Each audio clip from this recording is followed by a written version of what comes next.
Kien fis-26 ta' Diċembru tal-1984 illi xi persuna jew persuni poġġew bomba taħt it-taraġġ tal-każin tal-Partit Nazzjonalista f'San Ġiljane.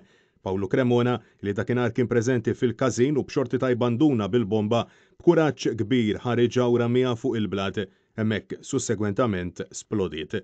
36 sena ilu numru ta' ħajjiet ġew salvati grazzi għal qlubija u kuraġġ ta' Paolo Cremona bat deskritt minn bosta bħala wieħed erojku li ċertament illi kieku ma kienx għalih il-konsegwenzi kienu jkunu traġiċi.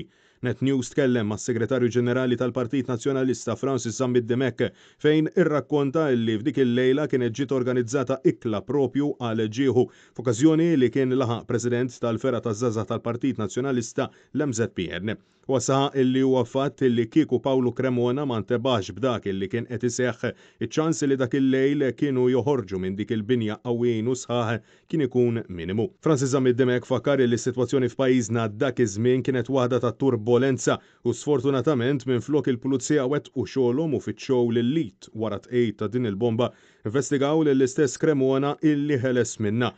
Wirja oħra illi l-istituzzjonijiet ma kinux fil-libertà illi jaħdmu b'mod indipendenti u minflok il-korp kien jinsab taħt il-kontroll tal-gvern ta' dak iż-żmien.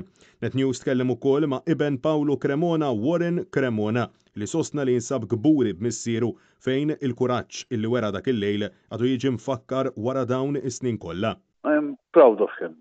Ma nafx jien x'nagħmel fis-sitwazzjoni minfloku. Ma nafx nirriskjax li ma narax il-lulidi biex insalva ħaddieħor. Ovvjament jien naraħ bħala eroj, però fl-istess ħin rajt it-tbatija tiegħu wkoll wara din l-istorja.